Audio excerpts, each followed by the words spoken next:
guys. Which camera am I looking at, by the way? There's only one. Okay, only that one. All right. This is the only camera we're looking at.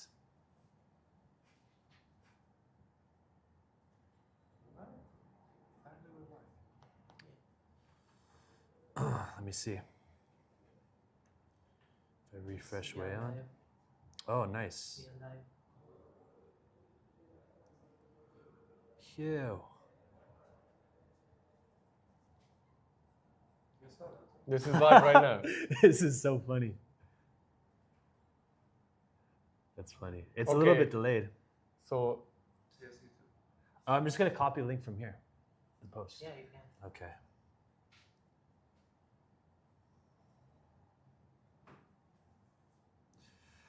Okay.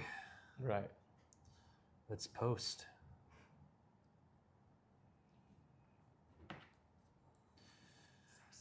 What's going on, everybody? We're going to get started in a few minutes here. I'm posting some links on our social medias to promote it, and then we'll get started. So please bear patience with us 1 second. Yes, sir. But welcome, everybody. Welcome to the chat.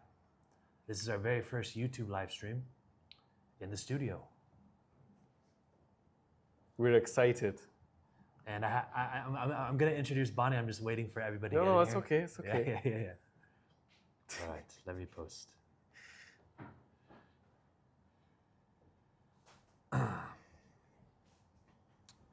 We are live in the cut.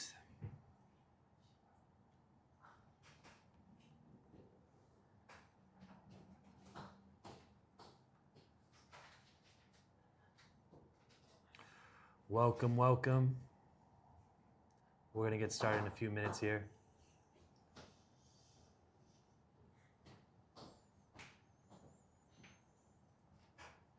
We are live on YouTube. Just making some posts for our social media.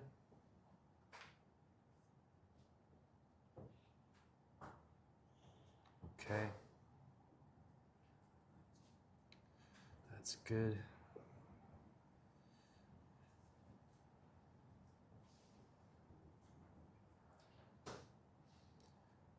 How many people are in the stream right now? I can't see. 272. 272 people are watching already. Oh, 12? 15 now, I see. Welcome, everybody. We're going to get started in a few minutes. Bear patience with us. We're posting some promotions on social media. This is going to be a master class today. You guys are in for a good one. Damn. 36 people now. Okay. We are live. We're going to get started in a few minutes here. Thank you for everybody joining. We're just doing some promotions on social media. Is my screen on? Yes. That's fine. Yeah. Let us know when. Yeah. Maybe Yeah. we should put Not the. yet. If you put the screen on, can we both be in it? Yeah. Yeah, let's put the screen on to hook the people so they know it's coming. Someone said no good sound. Not good sound. Yeah, we fixed it. Oh, you fixed it. Okay. It's gonna catch up. Perfect. We just posted. At everyone. Posting the Discord announcement.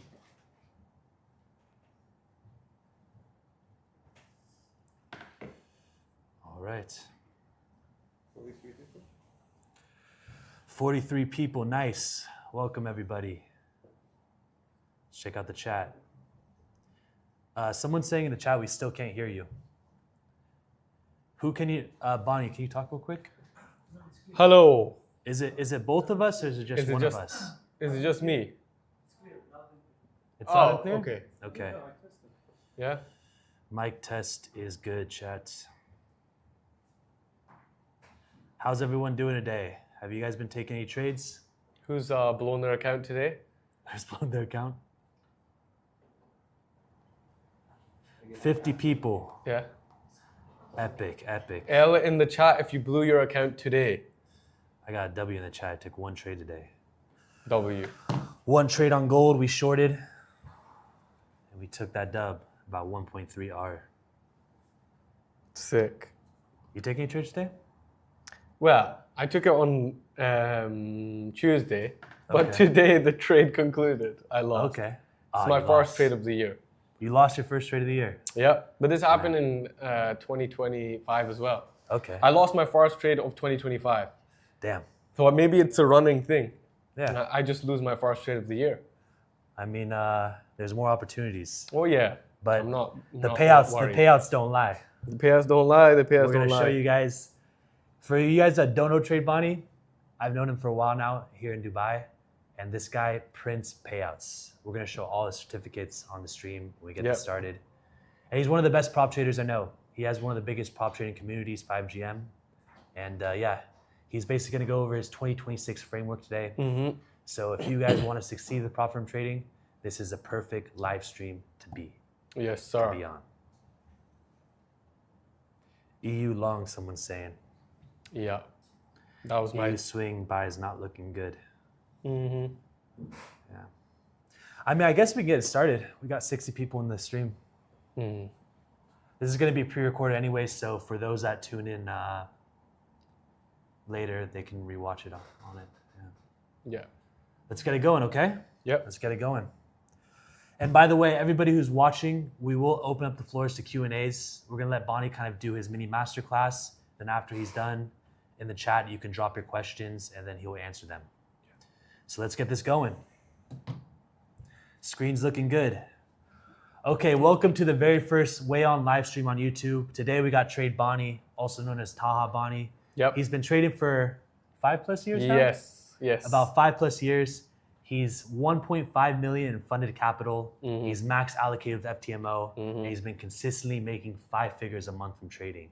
And if you guys want to see the proof, before we even get started, Bani, please show them your certificates. I've tried to put some up. Let's You just try to put some see. up. Oh, here we go. Just a small amount of certificates. Just as much as I could fit in the screen. So this is just to show proof that Bani knows what he's talking about and he is who he says he is. Different firms. FTMO, as you know, the big boy. You have to include the big boy if you're talking about prop firm trading. Some alpha, some QTs, some titans. You know what's going on. That's All it. right. Let's go. Say less. So Let's Bani, go. what's the agenda for today? Where are we going to start at? So this, as you mentioned, or will mention, is not going to be the last live stream. We're going to do quite a few in the future. So today is kind of more an introduction because trading is a very big topic. We can't go over everything in one day. So what's the best place to start? It's a new year, 2026. These are the things that I would do at the start of 2026. It's still, 1 week into the year, to have a very, very good foundation to end 2026 as a profitable trader. As everyone should know, there's no time frame in order to become a profitable trader. For some people, it could take a few months. Some people, it will take a few years. But everyone with the right foundations can get there faster. And at that point, when you know the right things, then it's up to you. Cool. Yeah. Well, yeah, let's dive into this mirror board that you created. Yes. So 2026. As everyone knows, the first thing that a trader needs is a strategy. Now, this is the thing in which, obviously, this is for WAYOND community. So there are going to be many people here that probably don't know me or don't watch me, and that's completely fine. Because the strategy does not have to be from me. It doesn't have to be from the next guy. It doesn't have to be from the next guy. There are so many strategies that could be make you profitable. I know some people that trade something completely different to me, and they're making payouts. Me, I don't recommend scalp trading, but I do have a few friends that scalp and they make payouts.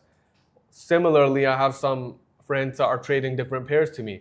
Some of them are trading NQ, SP, and all of this. They're profitable as well. Some people I know trade gold. I don't trade gold. I've not traded gold in years. I don't know why.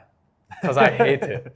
I love it. But people can be profitable in many other ways. So the first thing is, once you find a good strategy, you have to realize that you chasing anything else after this is going to prolong your journey longer. It's going to make it longer and longer and longer.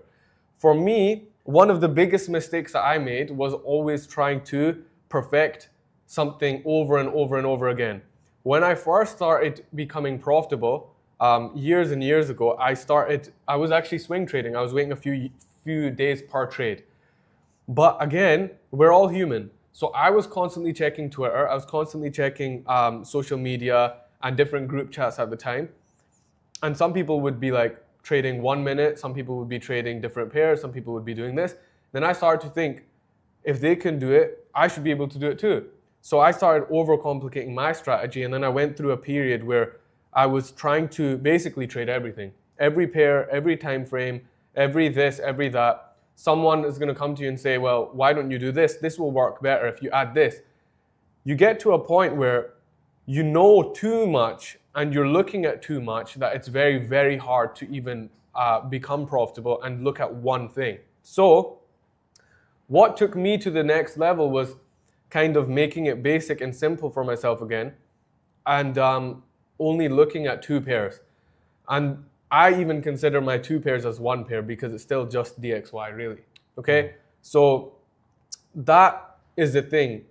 For me, if I'm going to talk in any of these videos, I will be referencing my own strategy, but you could be trading your own strategy. I would say whoever you are learning from, whether it's someone else or whether it is even something that you're trying to come up with yourself, you can't be delusional. Some people are so delusional with it where it's like the thing or the strategy is clearly not working, but you still think, okay, I could do it by myself. Let me find the strategy that's going to work. If there's no proof of concept, there's no point of trading it. So for me, my proof of concept came from having years and years of doing kind of the same thing, but coming to a conclusion. And this is where journaling actually helps. When you realize what the pros are of your own strategy, and then you try and break it down and keep all the pros and try to take away all the cons. Now, this is kind of not possible to do, to take away every single con, but this is how you make it as good as possible. So for me, I was looking at my weekly buys for most weeks, and I was realizing that my actual higher time frame buys was very good. However, I would a lot of the time end the week not profitable or break even. And I'm thinking, why is this happening?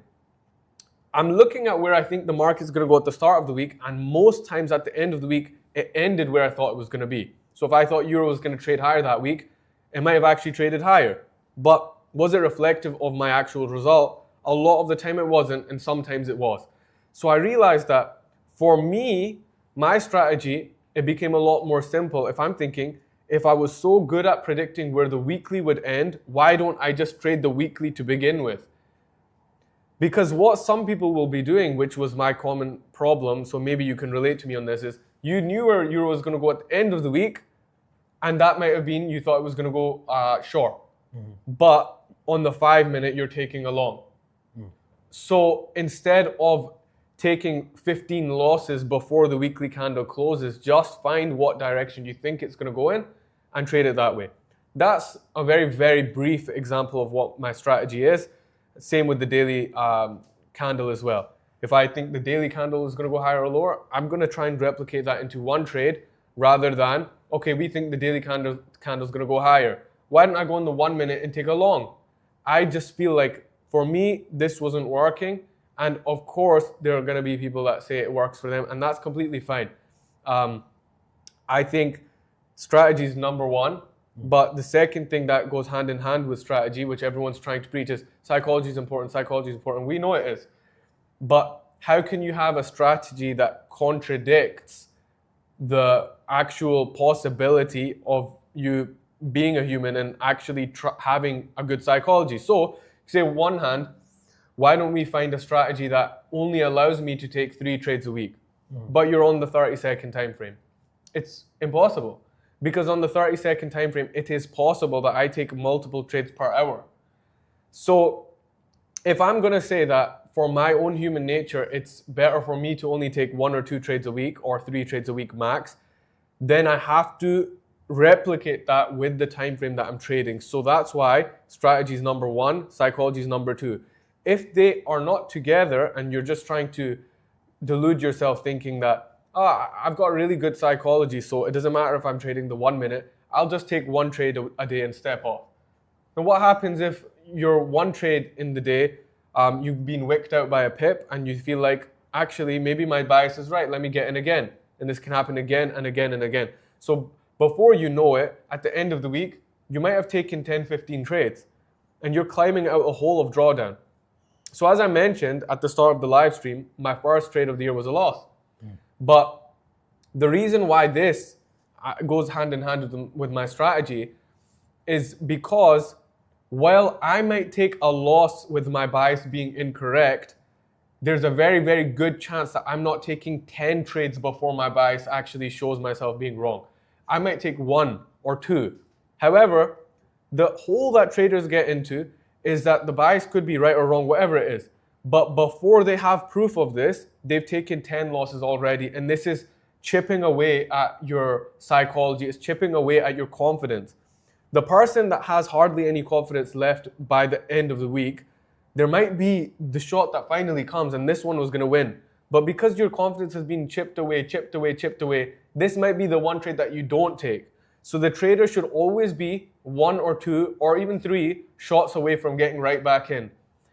If you have a gun and you've got 10 bullets and then, target is right here and you go pew, pew, pew, pew, pew, pew, pew. By the time, if it's moved away 1 or 2 steps, at the time where maybe it's dangerous for you, you're gone. Yeah. Because you've got rid of everything in one go. What you'd actually be looking at is saving these shots, because that's what everyone's doing. They're emptying everything in one go. This is the first trading week of the year for me. Yes, I took a loss, but my point is there's going to be many, many, many people that by the end of the first trading week of the year, they've already blown the whole account. If you set out this year to become profitable, you're shooting yourself in the foot by going onto a pathway that one bias goes wrong, you already got no accounts. You're already so far into drawdown, because it doesn't matter. These weeks and days don't mean anything. It's just oh wow, there's a new week or a new month or a new year. That's fine. It's going to be the same thing in 2 weeks where someone's going to take a loss. The same thing in 3 months where someone's going to take a loss. The calendar means nothing. Mm-hmm. What has to be the same every single time is you and how you approach every single trade. So yes, don't shoot yourself in the foot with every single incorrect trade that you take, because it's not the end of the world and it should never be the end of the world. Strategy, psychology, they go hand in hand, and the first thing that you need to find is a good strategy, whether that is a strategy that I trade or some other trader that you watch or something that you're trying to find by yourself, and that's completely fine. So do what is working. At that point, when it's working, then obviously you're not going to change it again and again and again. Because if a strategy is working, this is one thing that I'm always advising. This is what human nature is like, and I think that it's really funny. There's been certain times of the year where we've taken like a 5, 6, 7 winning streak, and then we take a 2 losing streak, and someone after 2 losses, after you've just won 7 in a row, is saying, oh my God, the strategy doesn't work anymore. Mm-hmm. You've just won 7 trades in a row. Just because you lost 2 in a row, how is that telling you that this isn't working anymore? So that is, it's actually miserable. And sometimes people need to hear the truth. That this isn't about sugarcoating and making you feel better. It's okay, bro, maybe you'll get the next account. You're gonna be in the same position your whole life, because this is how victims think. You have to get out the victim mentality. Anyone that has that mentality will never become profitable. You have to start being realistic with yourself and tell yourself, is trading even cut out for me? If you want to go and gamble at the slot machine, then go. Because most people will never be built for trading, and that is the realistic thing.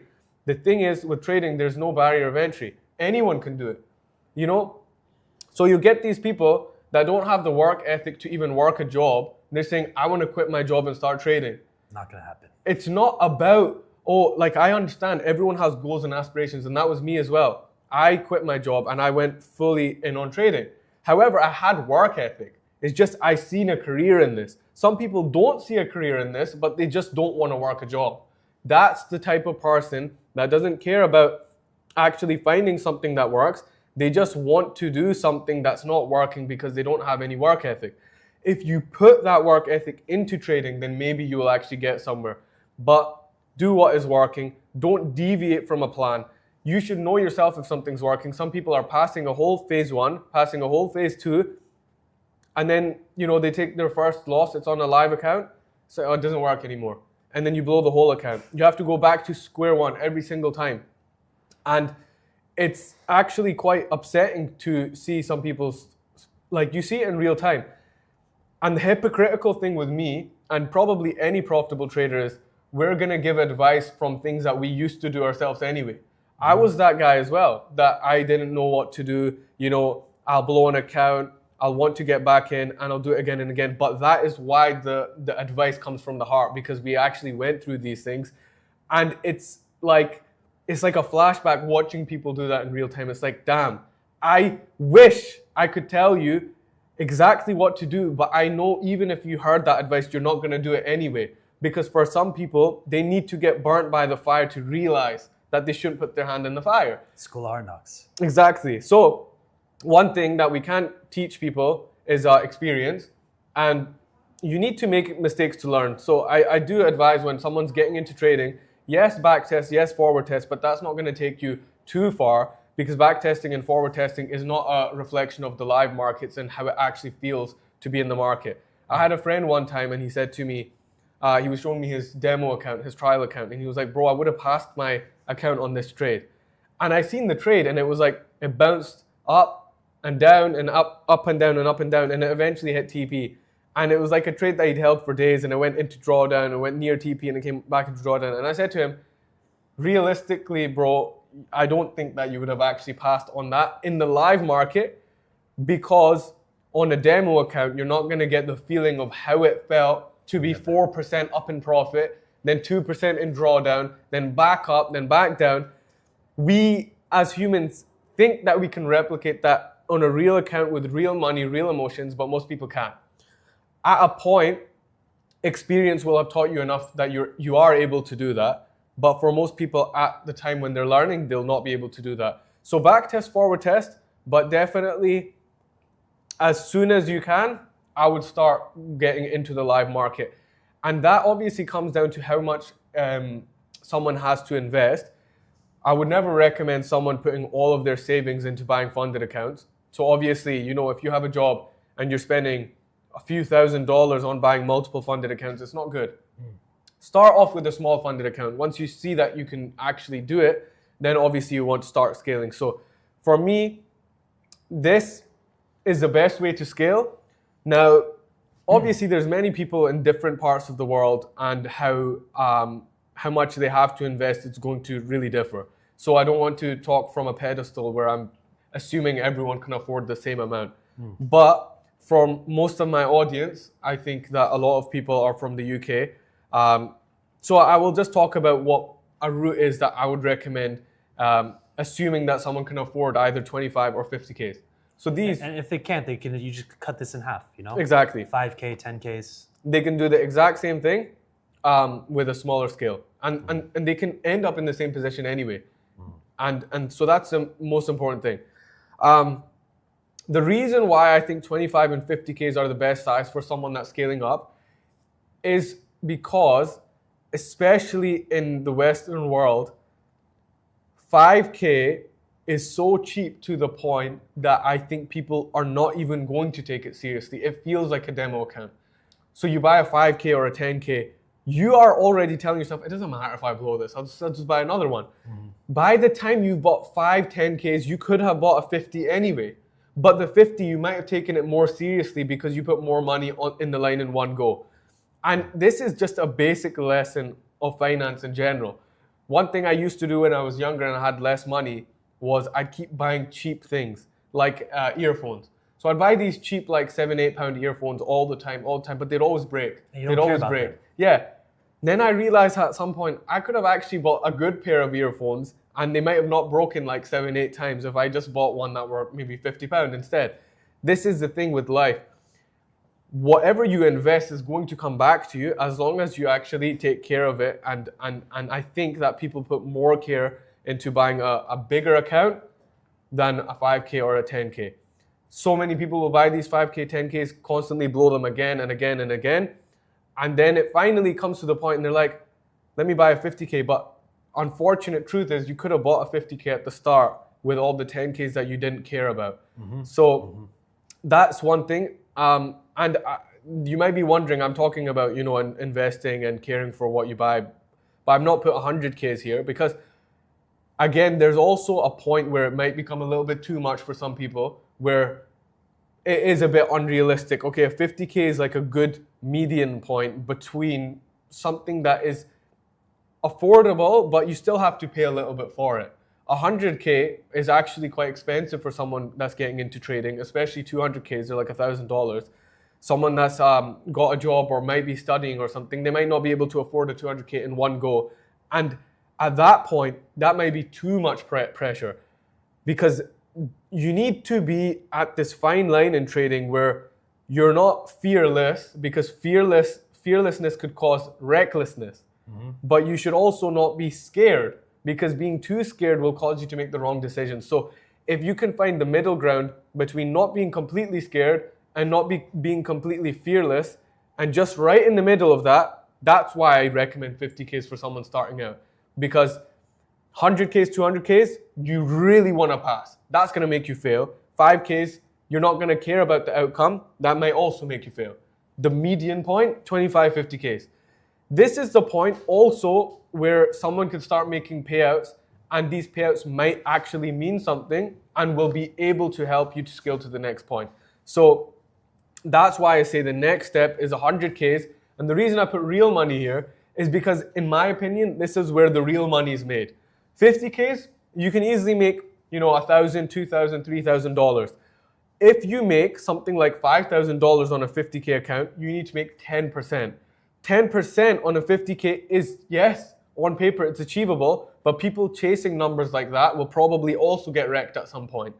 So what is more realistic if you had a 100K, or let's say even two 100Ks, and at this point you're making 2.5% on each of them, you made 5K. That's good money.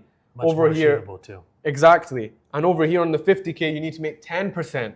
So I'm not saying that you're magically going to jump from the 50 to the 100K straight away. However, this is why with the payouts that you're making on these accounts at the start, you actually are fine with keeping them small as long as you're reinvesting into buying new accounts. Because the money does, in my opinion, we should think bigger for ourselves. A lot of people want to get to the 50K, and that's fine. And they one day assume that they're going to be making 20, 30K a month.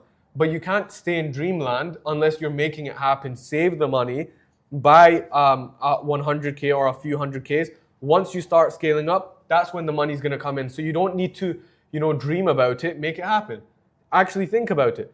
Because at this point, when you've got the 100Ks, you're not degenning and leveraging to make so much money. It's just going to happen as a byproduct of how long you've taken to actually get to this level. And it's a byproduct of how big the account size actually is.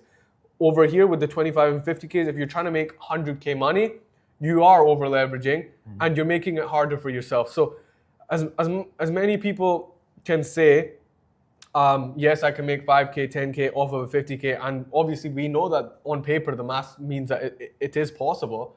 But we always have to think as a trader, what makes it easier on my mind? If the answer is always, it's harder on my mind, then it's obviously never a good decision to do. And that people need to be realistic with that as well.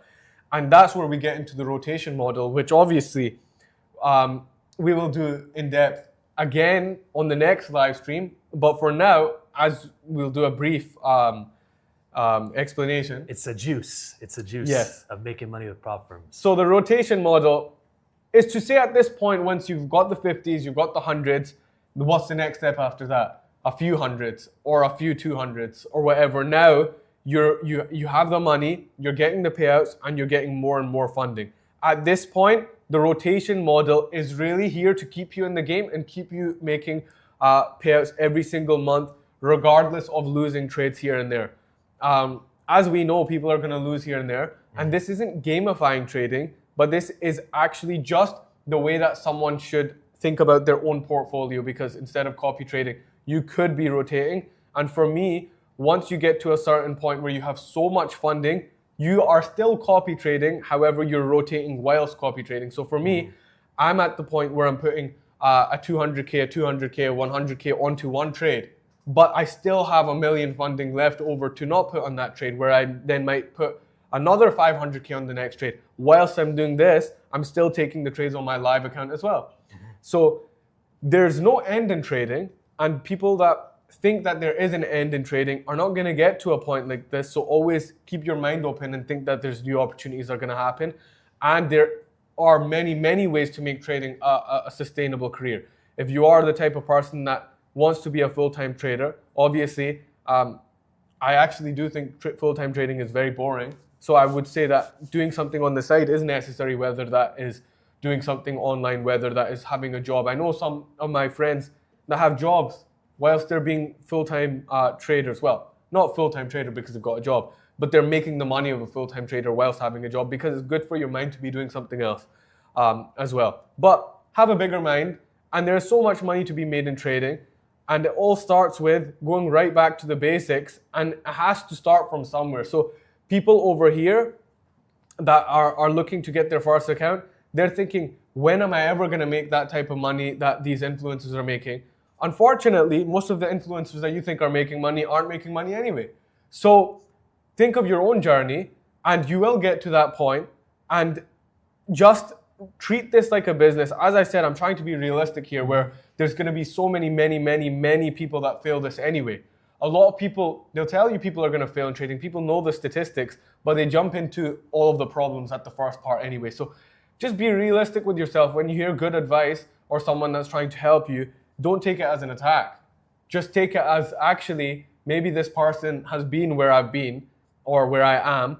And this is realistically honest advice from someone that was in that position, from someone that has been blowing accounts at that time and has been, upset from where I was in the markets, and many times doubted if this ability would even come to anything, to the point now where I genuinely couldn't think of anything else for my life. I can remember these times where I was praying for the things that I have now, but it feels like a long time ago, because there is a point where everything changes, and you can never unlearn trading. Trading also teaches you how to think about money. The way that you think about money will never be the same again. So I think trading rewires your brain completely, and those are the added benefits. And I have a quick question for you, Yeah. Bani. Because you created a life where it became a reality of trading full-time Yes. and making 5 figures a month Yeah. full-time. For people that are watching that maybe have a job right now, realistically, if they want to escape the matrix with prop firm, what capital do they need to scale to realistically That's a great quit their question. job? It's a good question, but the reason why, unfortunately, now it's different to before is because even if you have quite a large amount of funding, you don't know if you can trust the prop firm that you have the funding with. Imagine I tell these guys, get to 500K and then quit your job. And then they get to 500K and the firm goes, now what? So I would say the best bet now is, yes, reach a large amount of funding. However, have at least 6 months to a year of actual money saved for a rainy day, for something bad to happen, for the bills, for expenses, and most importantly, for reinvesting into yourself. The savings part, in my opinion, is more important than the actual funding part, because funding can come and go, but the skill of trading will never go. Someone, unfortunately, it happens where they've had a firm that's went and done a rug pull. If you know how to trade and you've got the savings, you can buy another funded account with another firm and get back into the game. But I would say if someone is just basing it straight off of, let me get to a certain figure, it could be dangerous for them if they don't have the savings. So the savings are important. And secondly, I think it's an experience thing as well. You can't make one, so there's a difference between a person that's done 140K month and someone that's done 8 5K months. Facts. The person that's done 8 5K months has a better chance of staying consistently profitable forever than the person that did 140K month. That is very, very scary for someone that's had a big, massive payout, but has never replicated those numbers before and has never done those numbers before and might never be able to do those numbers again. if you can see consistency month by month, you're better to believe in your skill of potentially becoming a full-time trader rather than someone that's done a big fluke of a big massive payout. That I would never recommend someone like that is to quit their job at a point, unless they're doing that month after month after month, then fair enough. But yeah, again, 8 months of consistency, constantly making payouts. Let's say in those 8 months, it's realistic that one of those months they might have not made a payout, but for 7 months or 6 months they did, fine. But this is what we're going to talk about here as well. With the quarters of the year, people think about trading week by week and day by day, but they don't think about it quarter by quarter. So unfortunately, what people don't know is, imagine this year, this January, you end the year, the month negative, but you ended February and March positive. That actually means that your whole of Q1 was positive. But for many, many people, ending January negative would be the end of the year already. They are not thinking about the long term. They tell themselves, I'm thinking of the long term, but I think that the best thing for a trader to do, instead of thinking of weeks and months, is always thinking quarter by quarter. And I said this to my own students last year. Same thing. Don't think about the days. Don't think about the weeks. Think about the quarters, because it is very, very realistic for every quarter to be positive, but it's very unrealistic to think every week would be positive. So if you think about it like that, would it be the end of the world if I was unprofitable for 2 weeks in the year on the first 2 weeks of the year? At that time, someone is thinking trading's not for me. It's impossible that I ever make any money in trading. But if you were to tell them, like, imagine I told someone right now, they've just lost their first 2 trading weeks of the year. And they're like, I don't know if this is ever going to work ever again. And I say to them, well, actually, only if you knew by the end of Q1 you would actually be profitable and you'd be making payouts. And they'd be thinking, how? But they're thinking too short term, because it's very, very possible, even if 1 month was to end negative, February and March would also end positive. And at that point, every single quarter was positive. And someone that's making results like this could actually be a full-time trader. I do think, again, full-time trading is funny because it doesn't exist anyway. Especially if you trade the way I trade. I mean, people that are scalping and stuff, they actually are full-time trading because they're sitting in the lab waiting for every candlestick to move. But for me, lots of chart time. Yeah, for me, it's a lot less chart time because we're swinging. Yeah. But yeah, anyways, this is the main thing, that it's quarter by quarter, not week by week. That's a great perspective you made too, because I saw a reel the other day on Instagram where the guy said, always look at your life in the higher time frame. Because whether you're going through a down or up, look at it in the higher time frame no matter what. Exactly. And that's kind of like how this analogy was. Yeah, exactly. And with fundits, there's a certain point where obviously you are going to be making the money that you want. One of my difficulties in 2025 was I had achieved so much funding that this reinvesting part was actually hard, because there weren't many more firms for me to go with that I'd even trust to buy anyway. And how many firms are you trading with right now? Right now, 5. But again, because of where I live, some good firms you're not able to buy them anyway, right? Because it depends where you are. So there would maybe be some more firms I would have tried if I was still in the UK that are banned for Dubai residents, which is fine. But when someone is starting at the start, is at the start, you are reinvesting again and again and again. And when you get to the point where it's like, oh my gosh, I've went with this firm, I'm with that firm, I'm with that firm, I'm with that firm.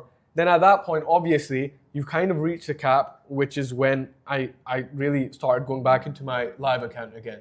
Because there's no cap with trading. So at this point, when funded kind of becomes a cap, and that's true. I mean, what do you do when you're max allocated with most of the firms that you trust? You can't do much apart from just keep trading with them and then potentially go to a live account as well. And then at that point, you can just keep doing what you're doing. And maybe your live account will scale at that point rather than your fundeds. And your fundeds could just be, it's basically like two incomes now, where you're making money on your live account, you're making money on the funded accounts. And then the funded accounts potentially are being reinvested into the live anyway. And you're doing this over and over and over again. But the most important thing, again, is that people pay themselves. Sometimes you make so much money, you've not seen a penny of it. So you don't know how it feels. So at some point, enjoy your life and do something that you like, but not too early on. I see a lot of people doing that too early on, where they've put too much into having fun, and you might have to go back to the life that you used to have.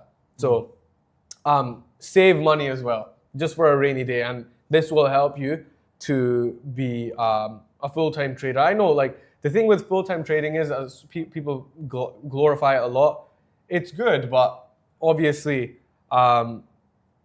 there are a lot of negative benefits that people wouldn't understand that you would get from being a full-time trader until they try it themselves. Sometimes you've got too much time on your hands, and that's why if you are a full-time trader, you need to be doing something, and that does not just mean like sitting on the chart all day and whatever, because this isn't trading. This means that someone should be focusing on potentially a second business, but it's not for money, it's for mindset. Because if you are just staring at the charts all day because I'm a full-time trader, this isn't how full-time trading is. Do something else, like really, really do something else. That's a massive, massive thing that people need to understand if they want to get to this point. Whether that's a hobby. Yeah, even if it's a passion project where you're not making much money. For me, it's a passion project. Obviously, I am making money from monetizing my skill of teaching people how to trade. However, it's a passion project because I enjoy it. So I'm doing something that I'm doing to a very high standard, and I'm showing people how to do it. But the thing is, with these unprofitable coping victims that would be upset about someone monetizing their skill, I'd recommend for people to do it anyway, because it's not about the money after you're a profitable trader, it's about your time management. Are you gonna be such an unproductive person in your life that you're sitting on the sofa 9 hours a day waiting for your trade to come out? That's like just a useless human being. So don't be useless, do something you enjoy, whether that's a passion project, whether that's creating another business, whether that's getting yourself in shape, whether that's just doing something. So full-time trading to me doesn't exist. It will always be like a side quest, side hustle, but at some point that side hustle is making you a full-time income. And that's what trading is. That's the best way I could describe it. So yeah. Amazing advice, amazing mini masterclass. I have another question for you before we open up the chat to the Q&A. Yep. Thank you all for everybody listening. The question I have for you is, we can save this for another live stream, your trading strategy, more technical. Yeah. But it's a very simple and systematic approach. Does trading feel boring to you? Yes, trading feels boring. However, I would be lying if I said that if I didn't say that the best feeling in the world is just winning a trade. I mean, it is. As someone that can tell you, everyone's going to say, don't feel emotional when you lose and don't feel emotional when you win. As a trader, again, you are going to feel not emotional, but it's going to be annoying when you lose. And when you win, it's going to feel great. And that's just how it is. It's the same with anything else in life. Are you going to tell the person that just got a promotion, don't be emotional, you just got a promotion at your job? Guy's going to be happy.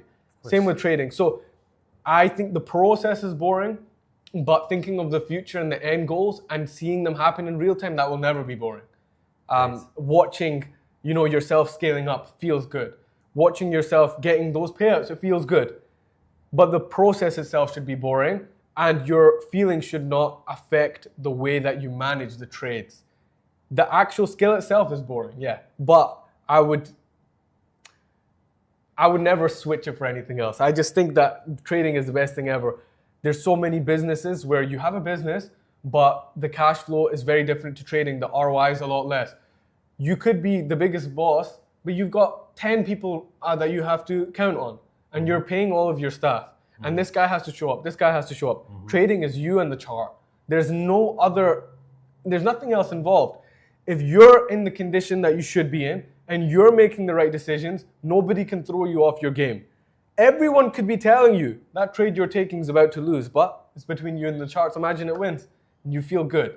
So I think that this is something that no one can take away from a trader. You can sack them from their job, you can do this, you can do that. They know the skill of trading, they'll be good forever. Epic. Amazing advice. And somebody earlier in the chat, Bani, they want to see your certificates again. Yeah. What are the prop firms that you use? So these are FTMO, this is QT, this is Alpha, and this is Titan Capital Markets. So yeah, and at the moment, I am trying a few new firms just because I want to, and seeing if I can scale a little bit further with a few firms that I actually just never bothered using. So yeah. And what's your? I know you're just a CFD trader. What's your thoughts on futures? Do you want to scale into I futures? think futures is fine. I mean, if someone's good at futures, then it's fine. I think that the futures prop firm accounts are very different from someone that's trading CFDs like me. The rules are different. There's consistency rules. We don't really have consistency rules to the extent that futures do. Some CFD accounts do, but I believe like TopStep and these ones have days of consistency rules, and you have to also take a chunk of your payout off. So I think it's good, and I think maybe if someone can do both, then why not do both? But I think also there is quite a large amount that you could scale up to with just CFDs and with just futures. So if it's your niche and you're good at Forex, then I would look at CFDs. If it's your niche and you're good at futures, then why not go ahead and trade futures? Yeah. Cool. Well, guys, if you have any questions right now for Bani, please drop them in the chat and we'll answer them. Bani, here's the chat. Yeah. People saying W's, Oh, opening up their eyes. appreciate you guys. Thank you W's very in the much. chat. It's a little delayed, so Yeah, Yeah. that's fine. there's still. If you see questions before me, let me know. Yeah, if you guys have any questions, drop them right now. It's open. Hello. Hi, Trap. Okay, they just heard the first time you asked. Oh, they just heard. Okay. Yeah. Seriously, bro.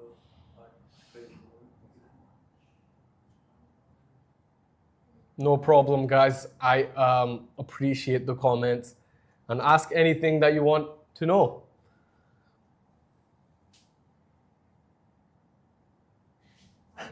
Yes, it is.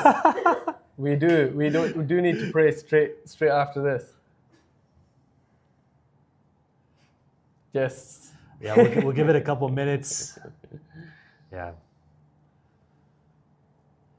Should you siphon money into personal? In my opinion, I would put money into the personal, but not at the point where you're investing into being funded, because the ROI of funded trading is so much higher, to the point that it makes no money trading a personal account until you are kind of capped with the firms. Once you have made a lot of money off of prop firms and you're capped with really how many accounts that you can even buy, that's when I would start thinking really seriously into personal accounts. And the next one, which is from Sasha, to find a strategy, you just looked around. I guess his question is, where did you get your strategy? Well, unfortunately for me, I was bouncing off of multiple YouTube video, loads of YouTube videos. I was looking at scalping strategies. I was looking at higher time frame strategies. I was looking at liquidity concepts. I was looking at this guy. So I kind of muddled it up into one until I realized at a point that higher time frame trading actually made more sense logically.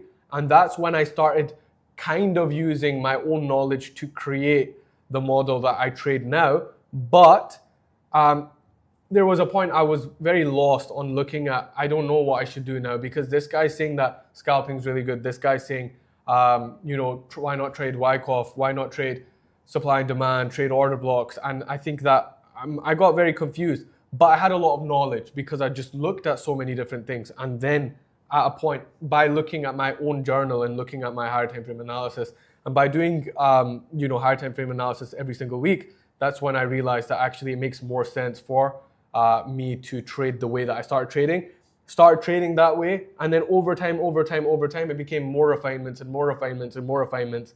And then over time, it becomes how it is now. Traders getting better over time. So this is just how it goes. And the next question I saw here, we got the strategy. How do you find a strategy? No, it's okay. It's okay. Once you do a weekly analysis and say the trade doesn't follow suit, do you wait for the next week to reset, or will you midweek reset? Many times, if I'm wrong midweek, if there's a genuine reason for me to engage again and the bias I'm fine with an incorrect bias, and I'm okay to engage as long as my bias is incorrect and really, really proven to be incorrect. A lot of the time, what helps is news coming out. So like, for example, tomorrow is NFP, which is a large driver in the market. I have lost my trade for the week. If NFP confirms the direction that I was trading against, and there's a big move, and there's a reason for me to actually switch my bias for the next week or next few weeks based off of that, then there's a chance for me to get back in. If I've lost the trade and my bias could potentially still be in play and now I'm confused, okay, maybe I should still get in, maybe I shouldn't, maybe I should do this. This is a very, very good point where your brain's actually saying I shouldn't be trading. Because if you're conflicted if I should buy or sell, you shouldn't be doing either. So yeah. Just maybe explain what non-farm payrolls are. NFP. Yeah, so it's one of the 4 highest economic folders, or sorry, most volatile red folders in the market. And again, I always say for people, non-farm payroll, NFP, is one of the weeks that people should be a little bit more careful in the market because it's very, very volatile. And a lot of the time, NFP actually wicks both ways as well. So for me, because I lost this week, it's Thursday, I will not be engaging in the market until after news tomorrow. And even so, there's a chance that I might not even get back into the market tomorrow as well because it's Friday. So let's just see what happens. Okay. We got a lot of questions here. We're going to do just 2 more. Yeah. Because, we want to respect Bani's time. But just to let you know, guys, weekly we're going to be doing these live streams. And also once per month, Bani will be coming here to break down more into his trading career, whether that's strategy, trading psychology, risk management, or scaling with prop firms. So, I mean, you could choose, Bani. Here's, I guess, from... A couple people asked about breaking out of the break-even stage. You can scroll through. Okay. Choose one. So what's your advice to get out of the break-even stage? Unfortunately, the break-even stage is the worst part of trading. I think it's the worst part of trading. It's the most difficult part of trading. When you're losing, you're straight losing. When you're winning, you're straight winning. When you're break-even, it's like, I don't even know what's going on. I'm not really losing that much, so I know I'm not terrible. I'm not winning, so I just don't feel like I'm good enough. So what should I even do? And you're very confused. But the advantage of the break-even stage is you know you're not bad enough to quit. Because if you were unprofitable, you wouldn't be break-even. You would completely be losing. You would be blowing your accounts. You wouldn't even be close. Break-even is very, very close to profitability.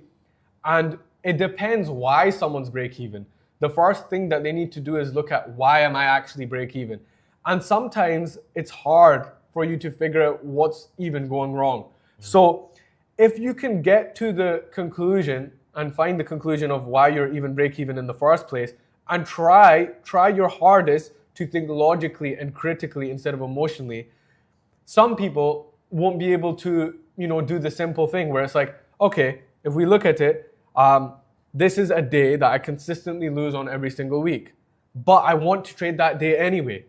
Well, why not, by looking at your statistics, if this is the week that's bringing down your the day that's bringing down your win rate by so much, if you did take it down, would that be a little chunk towards getting more profitable?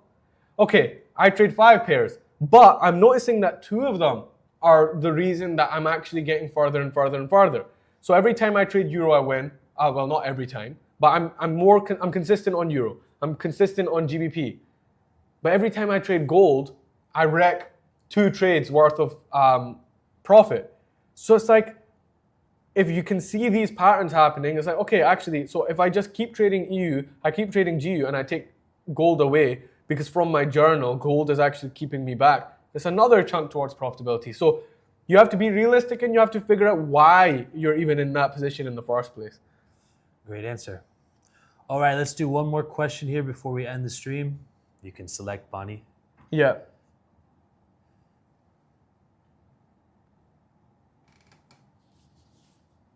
What's 5 GM discount? What would you recommend for someone that learned a lot and is trying to find a single click from all? I think when you've learned a little bit too much and you're just trying to find an actual strategy, I think that obviously backtesting in that kind of scenario is good, but you need to understand firstly, what is your model in the first place? Are you just trying to like jumble up every single thing together and try and, you're putting concepts of Wyckoff in whilst you're trading order blocks, whilst you're trading PO3s, whilst you're trading this and this and this. This is crazy. Anything with a strategy, firstly, why do we even trade a strategy? Because it should be kind of logical where A plus B equals whatever the result. Or I see this, plus I get in. And if you don't have a clear set of rules to follow of why someone and yourself should be able to get into the trade, you don't have a strategy. There is no strategy. And if you can't explain your strategy to someone else, and you're like, oh, bro, actually, I can't show you my strategy. I'm gonna have to like show you next time I get into a trade because it's really hard to explain. You don't know what you're doing anyway. So I would say start to look at each component of the trade. So for me, for example, the components are looking at the higher time frame, weekly bias, then looking at daily bias, then looking at displacements actually on H4, H1, depending on what I'm going to get into, looking at the time of the week, looking at the economic calendar. Each of these are a chunk or a component towards the actual trade plan. So you have to break it down and look at what do you do step by step to get into the trade. If you can't figure that out, then that's the first thing that you should be looking at. What are the steps that I take in order to get into a trade? That's the main thing. It doesn't have to be the way I do it. It doesn't have to be the way someone else does it. In general, if you don't have that and you don't have a step-by-step plan, there is no trade model. It's guessing, it's gambling. Amazing. All right, guys, I'm gonna have some final words for you. We're gonna wrap up the stream here. Every single week, we're gonna be doing these live streams now on YouTube, so be sure to hit that subscribe button. Also, if you wanna check out Bani and learn more from him, we'll link his channel in the description, or you can just type in Trade Bani at TradeBani. And Bonnie's gonna be coming here once per month. Yeah. So next time around, we're gonna have a different masterclass, mini masterclass, and you can ask more questions. So thank you for tuning in this stream. Thank you guys. And peace out. Bye. W's in the chat.